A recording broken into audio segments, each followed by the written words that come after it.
Atenção técnica e apresentadores da TV Interlagos para o toque de 5 segundos.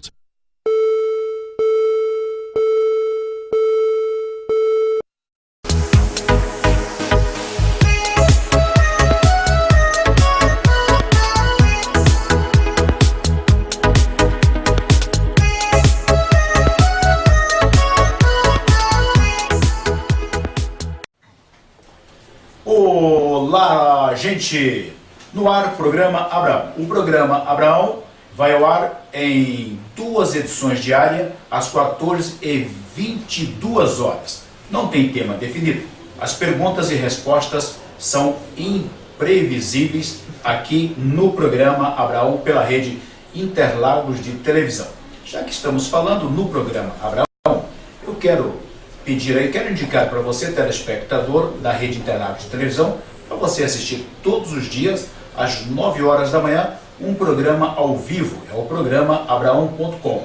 E às 10 horas, o programa Interlagos Repórter, um programa de jornalismo, dicas e serviço, apresentado por mim, Abraão, e pelo diretor responsável dessa emissora, José Luiz Borsato. Ao meu lado se encontra um advogado, é o Paulo Roberto Iotti Vecchiati. É Vecchiati, né, Paulo? Vecchiati. Nome muito difícil. O Paulo Roberto está aqui no estúdio, nós estamos aí com o programa.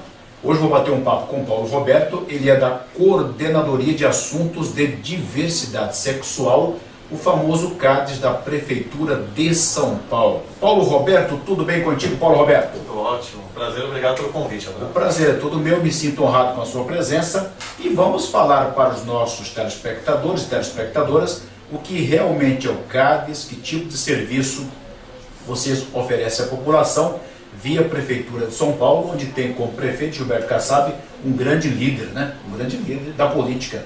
Aliás, da política nacional, agora com o novo partido, Política nacional, o PSD, né, o Partido Social Democrático. Né? Exatamente. Parabéns aí ao prefeito Gilberto Kassab, que já deu entrevista para o meu programa. Hein? Já esteve aqui dando entrevista, Gilberto Kassab, entre outros secretários, tanto municipal quanto estadual.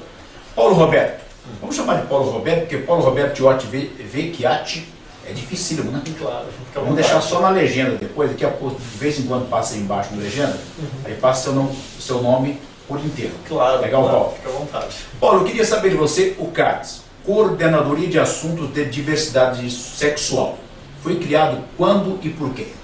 Então, Abraão, a CADES, obrigado pela pergunta. A CADES foi criada em 2005, né, em São Paulo, no início da gestão do José Serra como prefeito. Foi criada para, em síntese, né, ajudar na organização de políticas públicas em prol da comunidade LGBT na cidade de São Paulo.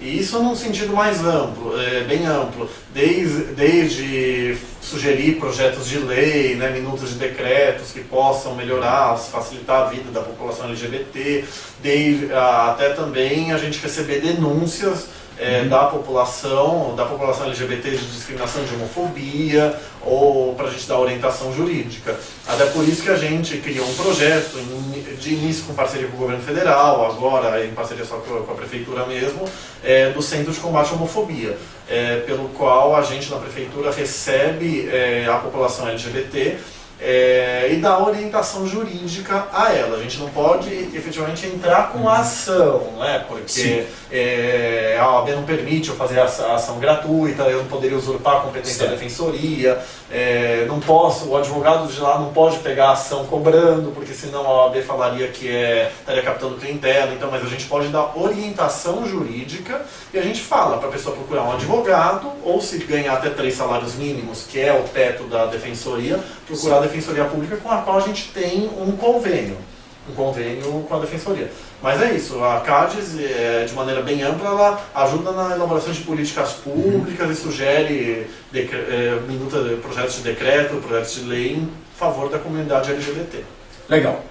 Paulo Roberto, além da pasta aí, da sua pasta, é do Núcleo de Direito e Advocacia, não é isso? Advocacia, exatamente. Advocacia. Quantos núcleos hoje é distribuído aí no CADES? Quer dizer, o CADES é distribuído por quantos núcleos? Tem o seu e os demais.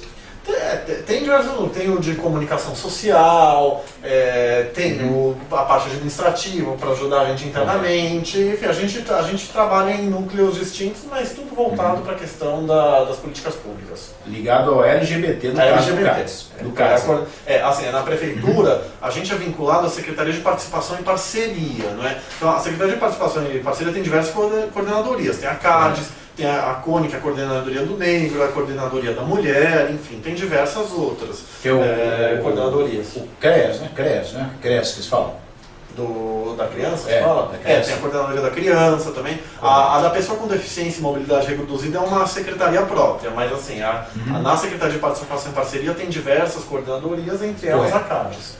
O cargo seu lá, você é o quê? Lá é diretor ou coordenador? Eu sou, o nome técnico do meu cargo, né, eu sou assessor técnico, mas eu sou assessor jurídico, tanto da CADES quanto do Centro de Combate à Homofobia. O CCH ele é vinculado à CADES, a gente até a CADES tem um decreto instituidor e o CCH ele é vinculado à CADES. Ele vai continuar vinculado à CADES, mas a gente está para aprovar o decreto de institucionalizar o CCH mesmo. Maravilha. E você representa bem a categoria aí como advogado do CADES, né, o Paulo? Hoje você vem até com uma pulseirinha. Mostra a pulseirinha para os nossos telespectadores aí. Dá um close aí, Chico. Não, tá bem nítido, né? Um colorido legal. O ano passado eu tinha uma dessa. Nós tivemos lá. Lá ele se enfeitou tudo, o Paulo. Lá ele pôs uma pulseira, bom brinco, eu já tenho um brinco. Ele mandou pintar o rosto de borboleta. O cara ficou bonito pra caramba. A pulseira eu uso sempre, eu uso porque eu gosto. E é um símbolo da diversidade, né? Eu fui amicus curiae no Supremo Tribunal Federal, nesse julgamento da União Estável, falei em prol. Você esteve lá? Estive lá, falei por uma associação, e você vendo no vídeo eu falando, aparece a pulseira falando. Aí eu fui com um broche, assim, um pequeno... Existe um broche representativo? Na verdade era um com uma bandeira de São Paulo e uma do arco-íris e outro com um arco-írisinho. Aí eu fui lá marcar a posição mesmo, símbolo da diversidade.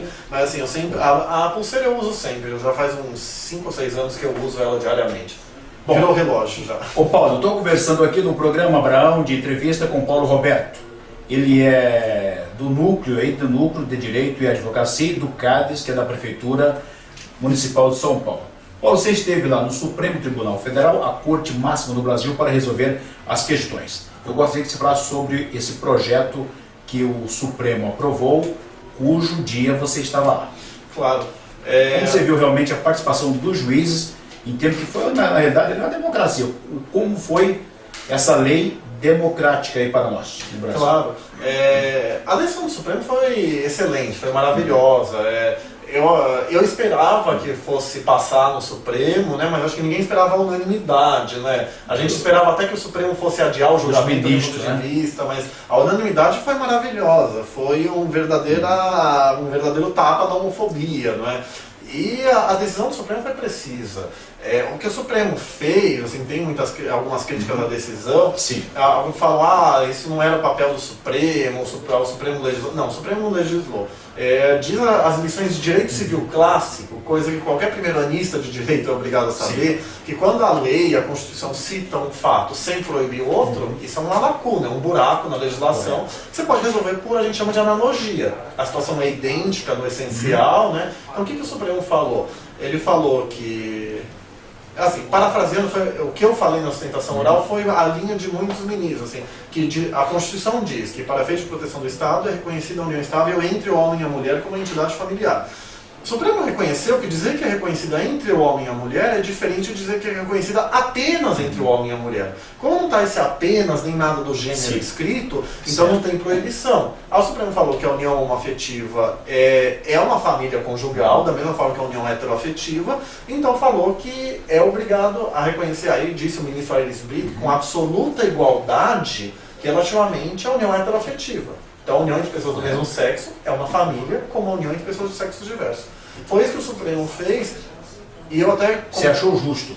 Eu achei justo e constitucionalmente preciso. Assim, tem um Já que o Congresso não faz nada, né? O Supremo tem que fazer alguma coisa, né? Isso. O ministro Gilmar Mendes, no voto dele, que ainda não está disponível, se não me engano, ele falou muito bem. Em tema de direito fundamental, de direitos fundamentais, e a família, a união estável é um direito fundamental, Quando o legislador se omite e essa omissão é inconstitucional, gera negativa de direitos, cabe à Suprema Corte agir. Com certeza. Isso é basilar na teoria dos direitos constitucional.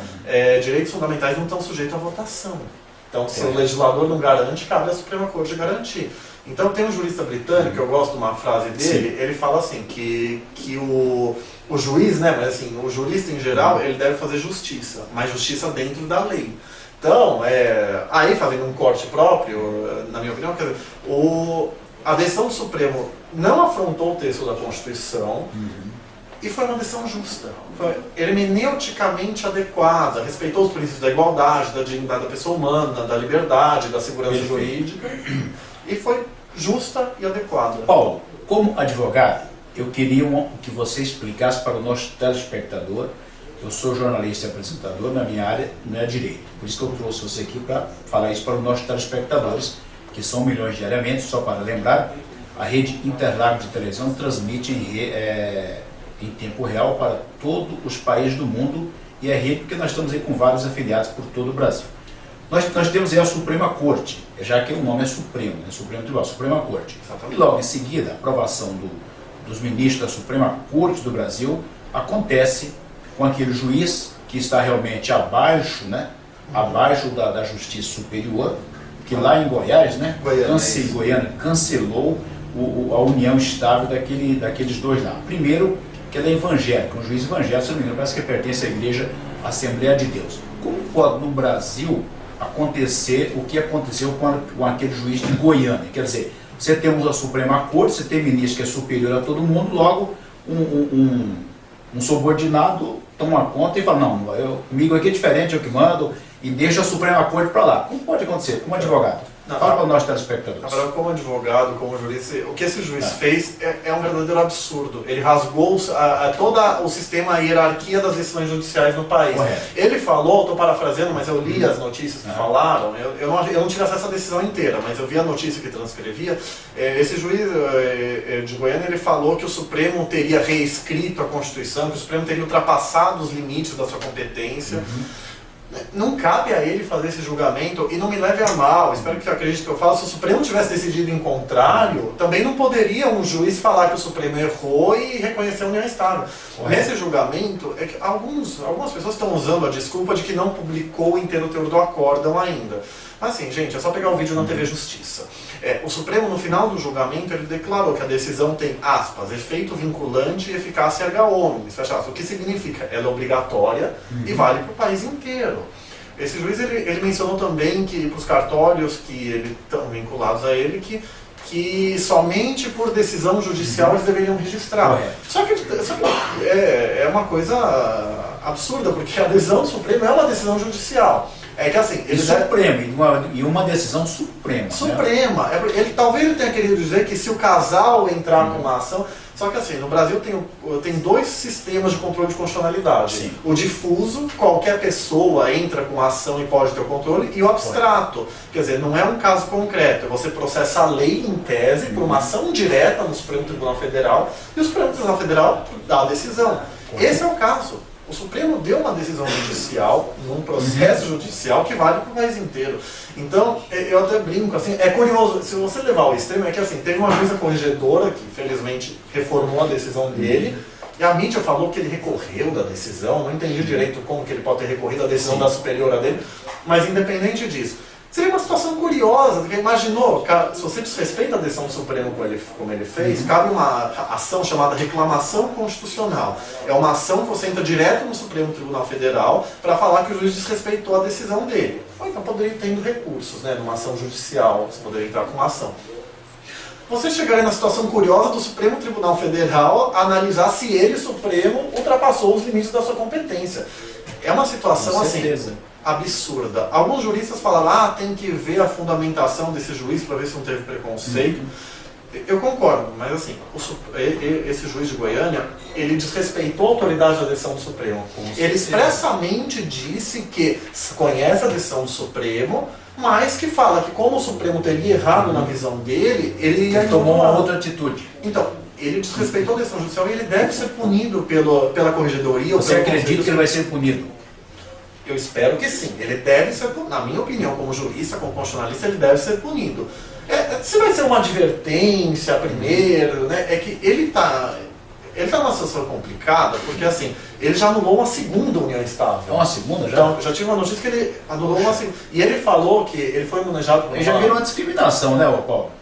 Está discriminando já vira teimosia, porque assim, ele está reiteradamente desrespeitando a decisão do Supremo. Então, se ele fizer isso algumas vezes, talvez, ao invés da advertência, possa ser suspenso direto. Suspenso, mas uma coisa importante, assim, você mencionou dele, eu não sei se era de uma igreja ou ouviu algo a respeito. Segundo informação na mídia, a mídia mostrou que, se eu não me engano, ele pertence à igreja Assembleia de Deus. Olha o seu ministério, que tem negócio de ministério lá, ministério não sei do que.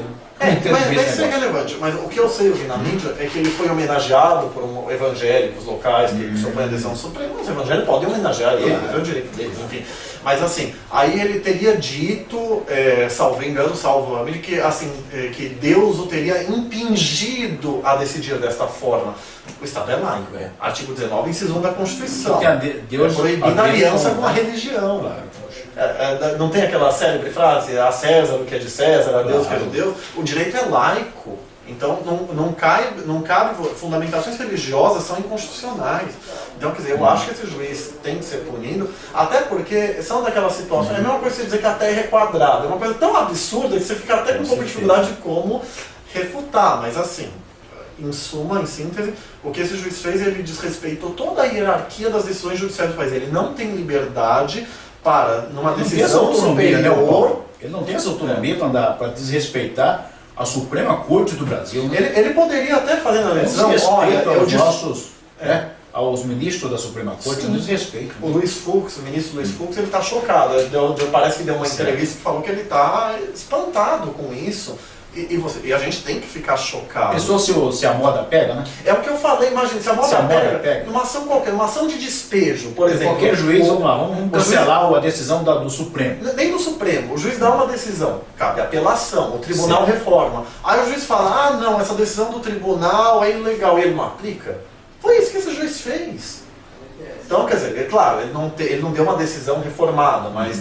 O que o juiz poderia ter feito pela consciência dele é falar disso, que ele discorda do Supremo, por causa disso, mas por ser decisão vinculante, válida no país inteiro, ele deveria cumpri-la. É verdade. Estou conversando com Paulo Roberto, ele é do Núcleo de Direito e Advocacia do CADES, que é a Coordenadoria de Assuntos de Diversidade Sexual do município de São Paulo. Foi criado em 2005 por decreto do então prefeito José Serra. Exatamente. É isso. José Serra, já que nós falamos em evangélico, entramos nessa corte, na Suprema Corte, né?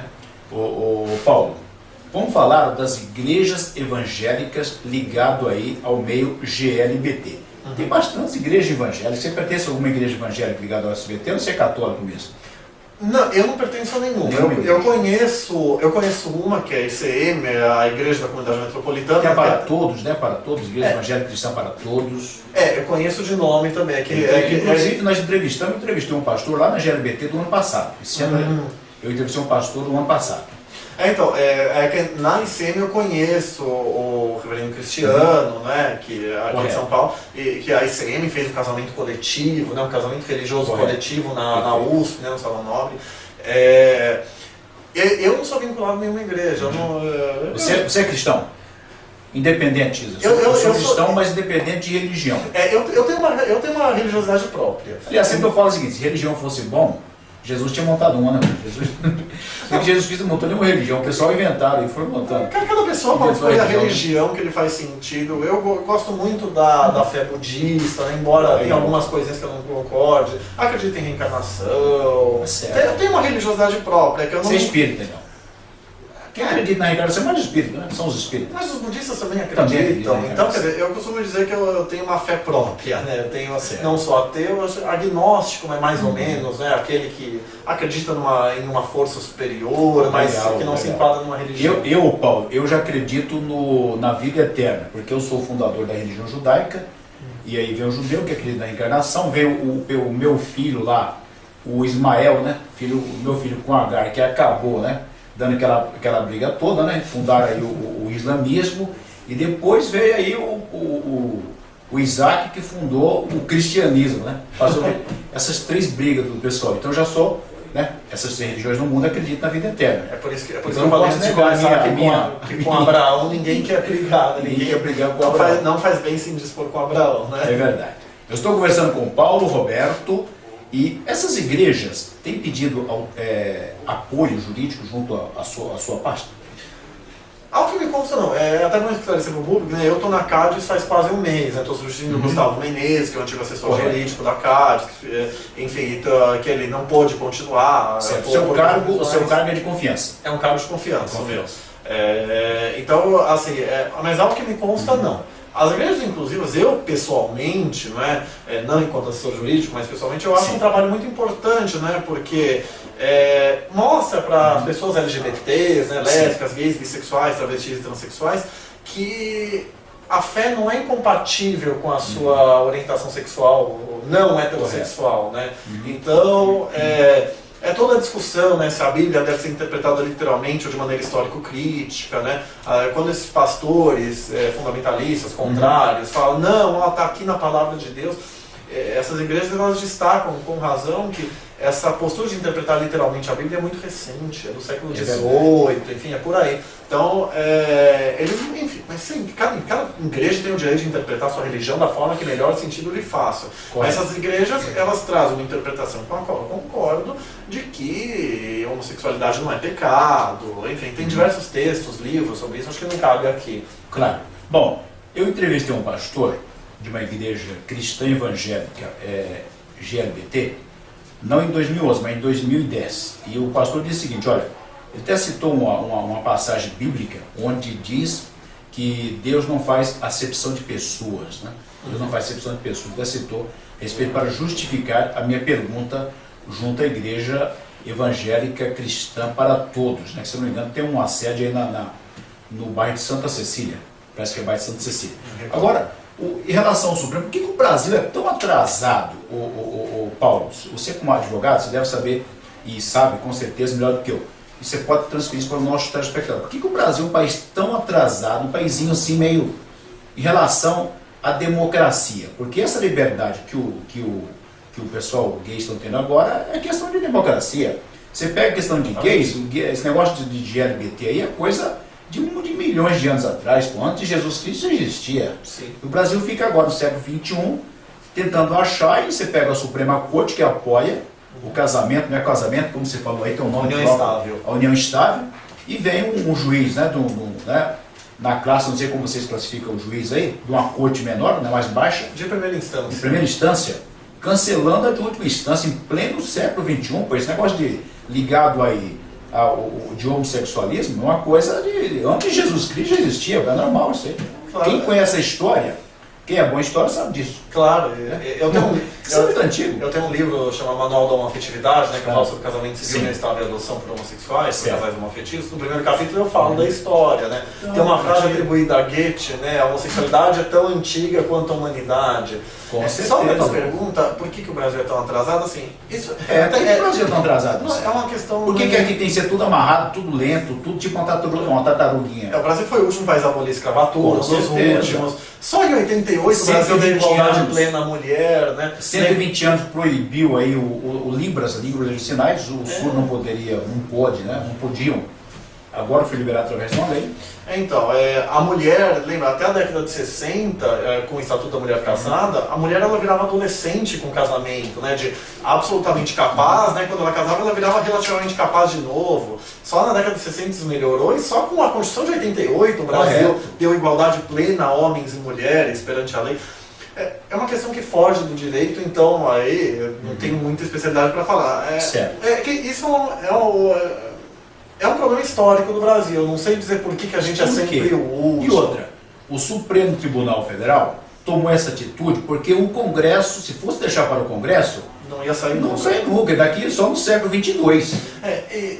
Eu não sei o que acontece com o Congresso parece que não quer trabalhar, não quer fazer com que o país seja um país democrático ou plena democracia. O grande problema do Congresso Nacional, com todo respeito a todas as religiões, Sim. e eu sei, muitos, não são todos religiosos que são homofóbicos, que são fundamentalistas, quero deixar isso bem claro, mas assim, o problema é o crescimento das bancadas fundamentalistas no Congresso Nacional. No Congresso Nacional tem cada vez mais pessoas, bispos, pastores, padres, etc., sendo eleitos para representar a sua religião no Congresso Nacional. Que, a meu ver, afronta até o Estado laico. Tinha um projeto de lei complementar, que também não vai ser votado nunca, que falava que ministros religiosos que tenham, sabe, sejam padres, pastores, lideranças de igrejas, por assim dizer, nos últimos 12 meses não poderiam se candidatar. Eu acharia o mínimo necessário. Porque o problema no Congresso é que essas religiões, essas pessoas, elas querem impor as suas religiões. No Brasil, até entre juristas, o Ives Gandra, acho que já disse isso, é um juiz que é sempre procurado para comentar, para criticar decisões do Comando Supremo. Ives Gandra Martins, né? Que é um tributarista respeitado, mas tem o direito de ser conservador e cada um defende o que lhe fizer mais sentido. Certo. Mas, salvo engano, ele disse, o Fontelli disse também, o Estado é laico, mas o povo não é. Eu queria saber o que eles querem dizer com isso. Porque se você entender que com isso você pode usar a religião para justificar decisões jurídicas e políticas, então você está jogando o Estado laico no lixo. A Constituição fala, é proibida relações de aliança ou dependência com religiões e instituições religiosas. Artigo 19, inciso 1. Ora, você usar uma religião como fundamentação política ou jurídica, você está tendo no mínimo aliança com essa religião. Correto. Então, quer dizer, o problema é que no Congresso Nacional não tem discussão, você viu, divulgou-se na mídia, meio polêmico se é verdade ou não, mas que quando ameaçavam queimar o Palocci, falavam, se não rejeitar o kit anti-homofobia na escola, a gente chama o Palocci. Sabe, o projeto da Marta, aquele de União Civil, desde 95, ele está na Câmara dos Deputados até hoje. Por que nunca votam? A gente é sempre moeda de troca. Ou você deixa de lado o projeto de lei, ou a gente chama a CPI, ou a gente derruba o ministro. A gente O que emperra então o Congresso é isso. E um exemplo concreto. É aí que emperra o Congresso. É o que emperra o Congresso para questões de direitos humanos. Os dogmas religiosos acabam emperrando o Congresso. Felizmente, para questões para garantia de direitos, cabe analogia. Então, o Supremo Tribunal Federal, a gente depende, claro, de convencer uma corte, né, um juiz, mas assim, o Supremo Tribunal Federal tem que fundamentar racionalmente suas decisões. Parlamentar, não. É sim ou não. E você lembra o discurso da Miriam Rios, recentemente, no Rio de Janeiro? Sim. Ela fez aquele discurso extremamente preconceituoso. Parece que ela disse que não foi preconceituosa, desculpe. Alguém que fala o que ela falou é preconceituosa. Mas com a mais básica de todas as coisas. Ela falou tudo aquilo para não ser aprovado uma emenda na Constituição do Rio de Janeiro para falar que era proibida a discriminação por orientação sexual. Ponto. Só isso. É a coisa mais básica. Primeiro, a discriminação por orientação sexual é proibida, que a Constituição fala, vedados quaisquer outras formas de discriminação. Certo. É importante estar escrito, porque eu tenho dito isso sobre a criminalização da homofobia, que é preciso ter uma lei. As pessoas têm um inacreditável inconsciente coletivo hoje de que as pessoas teriam um direito, pseudo-direito de discriminar LGBTs.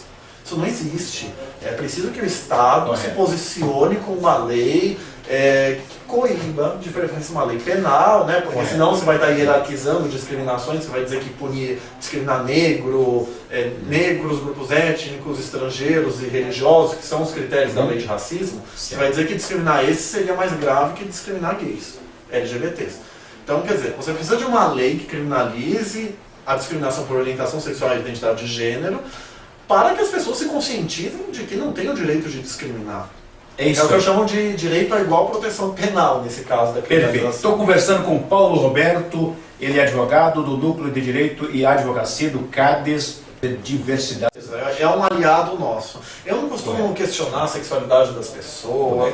Apesar de eu ser homossexual, eu costumo brincar que o meu gaydar não é tão forte, tão bom assim. Mas eu acho tão irrelevante se perguntar se a pessoa é homossexual ou não. Os homossexuais se assumirem enquanto homossexuais, assim, é importante porque, assim, quando você para de pedir aceitação e exige respeito, as pessoas começam a te respeitar.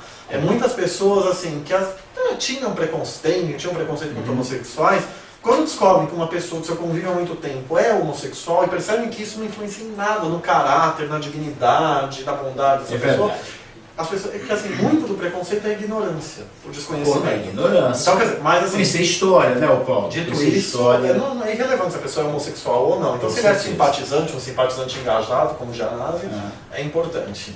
Ô Paulo, a maioria do pessoal que estão no CAD são todos homossexuais? Tanto masculino e feminino? Não são todos. Não são todos. Não são todos. Tem simpatizando, homossexuais, tem todo mundo. Tem homossexuais, simpatizantes. É legal a gente ter homossexuais, né? Porque a gente fala, porque você imagina a coordenadoria do negro sem um negro, ou sem Não da dá mulher certo, sem né? mulher, Não não dá, dá. Você tem funciona. que ter. É claro que é muito As importante. pessoas certas nos lugares certos, né? É muito Nos locais importante você certos. ter simpatizantes. Se não me engano, o presidente do Conselho Nacional LGBT é heterossexual. Não tem problema, assim, ontologicamente não tem problema. Mas assim, é importante você ter a minoria LGBTs, no caso, em conselhos, coordenadorias pró-diversidade sexual, porque a gente sofre na pele a discriminação. Então, você, por mais simpatizante que você ou alguma outra pessoa seja, quem sofre na pele tem uma visão diferenciada.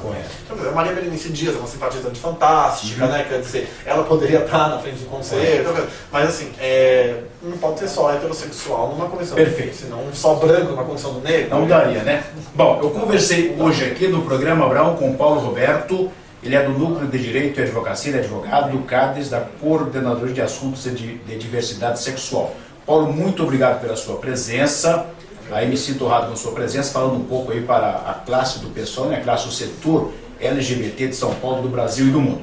Eu deixo as considerações finais. Eu queria agradecer o convite da entrevista, né? É importante a gente ter espaço na mídia para expor a nossa versão, a nossa opinião, né? Sobre a necessidade de proteção, de promoção da cidadania LGBT, das pessoas LGBTs. Como considerações finais, eu falo isso. Eu acho que o Estado brasileiro tem que se conscientizar de que é intolerável a discriminação por orientação sexual, identidade de gênero, discriminar a comunidade LGBT em geral. Falar e garantir direitos iguais, quer dizer, é muito como a gente falar, né? Nós pagamos os mesmos impostos, por que não vamos ter os mesmos direitos? O que o Supremo Tribunal Federal fez no caso da União Estável foi reconhecer que é arbitrário e irracional você discriminar LGBT, no caso casais homoafetivos, mas LGBTs em geral. Eu queria destacar a importância da criminalização da homofobia, né, que é algo que só pode ser feito em âmbito federal, né, no Congresso Nacional, porque infelizmente tem muitas pessoas que se acham no direito, né, de discriminar LGBTs, e é muito comum usarem até de tom jocoso, não é crime.